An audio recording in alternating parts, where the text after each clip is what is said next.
أعوذ بالله من الشيطان الرجيم بسم الله الرحمن الرحيم. حضرت ابو ہریرہ رضی اللہ عنہ نے بیان کیا کہ جبرائیل علیہ السلام رسول اللہ صلی اللہ علیہ وسلم کے ساتھ ہر سال ایک مرتبہ قرآن مجید کا دورہ کیا کرتے تھے، لیکن جس سال حضرت صلی اللہ علیہ وسلم کی وفات ہوئی اس میں انہوں نے حضرت صلی اللہ علیہ وسلم کے ساتھ 2 مرتبہ دورہ کیا۔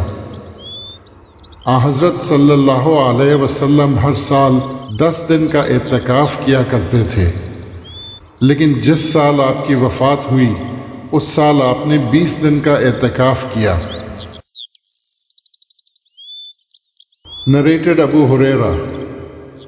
Gabriel used to repeat the recitation of the Quran with the Prophet, peace be upon him, once a year. But he repeated it twice with him in the year he died. The Prophet, peace be upon him, used to stay in i'tikaf for 10 days every year in the month of Ramadan. But in the year of his death, he stayed in i'tikaf for 20 days.